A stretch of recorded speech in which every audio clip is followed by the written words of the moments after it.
Halo, selamat datang di channel Ruang Taktik. Di video kali ini, kita akan analisis Martin Odegaard. Pada era Arsene Wenger, Arsenal memiliki pemain bertipe playmaker mulai dari Dennis Bergkamp, Cesc Fabregas, Mesut Ozil, hingga Santi Cazorla. Saat ini, di era kepelatihan Mikel Arteta, Arsenal memiliki Martin Odegaard yang menjadi sosok sentral di lini tengah Arsenal. Siapa yang mengira 2014 Odegaard pernah datang ke Manchester City disambut oleh direktur olahraganya untuk negosiasi? Siapa yang mengira juga Louis van Gaal kala itu merekomendasikan Odegaard untuk langsung direkrut setelah trial 3 hari di akademi? Pada akhirnya, Real Madrid lah yang jadi pilihan ayah dari Odegaard, lantaran menjadikan putranya langsung masuk ke skuad utama, sesuatu yang nggak bisa dijanjikan oleh Man City. Karena talentanya, Odegaard mendapat tawaran dari mana-mana termasuk Barcelona. Namun, karena adanya transfer ban kala itu, ia nggak bisa direkrut klub Katalan ini. Klub lain yang mengundangnya adalah Arsenal, dan Wenger sendiri menyatakan ketertarikan padanya, terutama cara Odegaard menganalisis pertandingan di usia yang muda. Hal ini berkaitan dengan kemampuan reading the game atau membaca permainan, termasuk dalam football IQ. Ini mengingatkan Wenger pada Cesc Fabregas yang memiliki kemampuan yang sama. Datang sebagai pemain pinjaman dari Real Madrid di tengah musim 2020-2021, di setengah musim masa peminjamannya bersama Arsenal, Odegaard mendapatkan banyak kesempatan untuk tampil dan bisa kembali memunculkan potensinya. Selama 6 tahun di Real Madrid, ia hanya mencatatkan 11 kali penampilan. Dengan kontribusi dan penampilan apiknya, di akhir masa peminjaman, Arsenal mempermanenkan Odegaard dengan biaya 30 juta pounds. Saat ini, Odegaard yang ditunjuk sebagai kapten menjadi pemain kunci dalam sistem Arteta, dan sejauh ini sukses membawa Arsenal untuk memuncaki klasemen. Nah, kita akan analisis detail Martin Odegaard dari segi taktikal. Let's go, kita bahas sama-sama.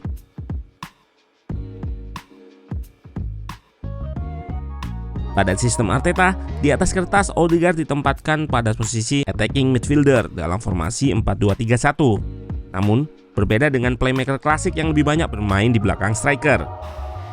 Pada akhir-akhir ini, Arteta lebih banyak menggunakan formasi 4-3-3 dan Odegaard dipasang di posisi nomor 8. Ia merupakan pemain yang lebih bertipe sebagai playmaker modern.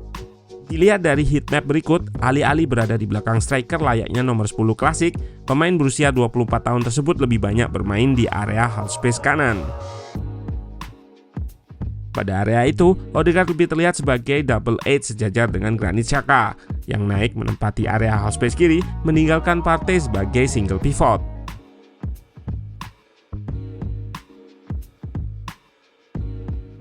Pada half space kanan, ia sering memposisikan dirinya di ruang antar lini lawan.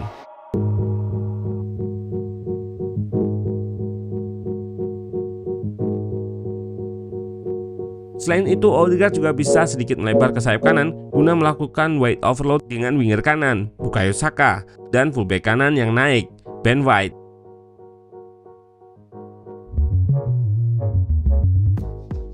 Di area half space kanan, ia juga seringkali terlihat bergerak turun untuk menyediakan opsi progresi di saat Thomas Partey dimarking oleh lawan.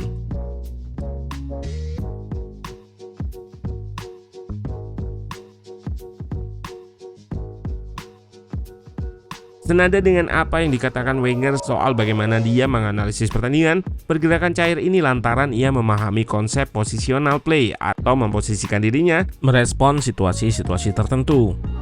Odegaard merupakan playmaker modern yang mampu mengemban berbagai tugas.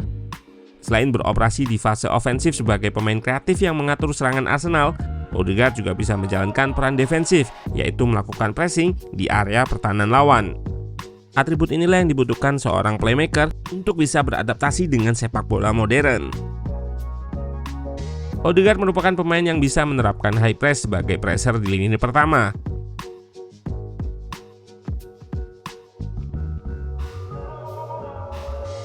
ataupun sebagai pemain yang melakukan covering atau marking terhadap gelandang lawan di lini kedua. Odegaard memiliki work rate yang cukup tinggi. Ia nggak malas untuk melakukan pressing, baik pressing secara vertikal, pressing secara horizontal, ataupun pressing ke belakang. Bahkan gak jarang Odegaard terlihat melakukan track back hingga ke pertahanan Arsenal saat dibutuhkan. Pada sepak bola modern, semua pemain dituntut untuk lebih terlibat dalam semua fase. Sebagai seorang playmaker, tentu atribut terbaik Odegaard adalah menjadi kreator dalam proses chance creation atau penciptaan peluang The Gunners. Dilihat dari statistik berikut, rata-rata chance creation Odegaard cukup tinggi. Dalam satu laga, ia bisa melepaskan 7,85 umpan progresi, 2,5 umpan ke kotak penalti, dan 2,49 umpan kunci. Sejauh ini, Odegaard sudah mencatatkan 6 assist di EPL. Yang menjadi salah satu keunggulan dari Odegaard adalah visi. Dengan visinya yang tajam, Odegaard memiliki kemampuan dalam melihat passing line ke pemain lain sehingga ia seringkali bisa melepaskan breaking the line pass atau umpan yang melewati garis pertahanan lawan, juga true pass atau umpan terobosan yang bisa langsung mengakses ruang di belakang pertahanan lawan. Visi Odegaard ini juga dibalut dengan flair atau kemampuannya untuk beraksi secara nggak terduga. Seperti yang terlihat di asisnya versus Brighton, ia bisa melepaskan first time pass yang melewati garis pertahanan Brighton dan langsung mengakses ruang di belakang garis pertahanan. Hal ini bisa ia lakukan dengan cepat karena sebelumnya ia juga melakukan scanning, yang Odegaard lakukan untuk memperbanyak informasi guna menentukan langkah selanjutnya. Ia pun memiliki kemampuan link up yang baik di ruang sempit. Odegaard bisa melakukan umpan 1-2 sentuhan yang kerap digunakan untuk membongkar pertahanan lawan saat menerapkan blok pertahanan rendah yang rapat. Kapten timnas Norwegia ini juga merupakan pemain yang nyaman dengan bola. Ia kerap melakukan dribble diagonal bergerak dari half space kanan ke sisi kiri penyerangan Arsenal.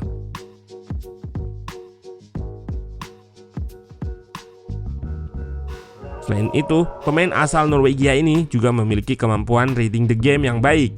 Terlihat di beberapa klip ini, saat bola berada di sisi kiri, seringkali terlihat Odegaard akan stay di depan kotak penalti untuk memberikan opsi umpan dari winger. Dari area itu, ia bisa melakukan sedikit cut inside dan melepaskan tendangan dari luar kotak penalti. Hal yang berbeda terlihat saat bola berada di sisi kanan. Odegaard akan masuk ke kotak penalti sebagai opsi cutback dan bisa langsung melakukan first time shot dengan kaki terkuatnya, kaki kiri.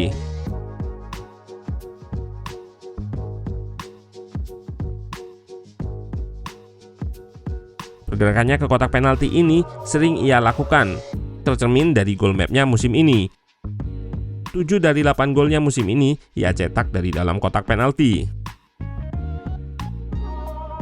Keunggulan lain dari Odegaard yang jarang dimiliki oleh pemain muda lain adalah sisi leadership yang dimilikinya. Dengan hal itu, ia mampu mengemban tanggung jawab sebagai kapten Arsenal dan timnas Norwegia di usia 24 tahun. Namun dari sekian banyak kelebihannya, ada satu kelemahan yang nampak dari Odegaard. Saat menguasai bola, ia terlihat terlalu one-footed atau sangat mengandalkan kaki kiri sebagai kaki terkuatnya. Hal ini terkadang bisa dibaca oleh lawan dan menjadi salah satu cara untuk menghentikannya, yaitu membatasi kaki kiri Odegaard dan menutup ruangnya untuk bergerak ke kiri.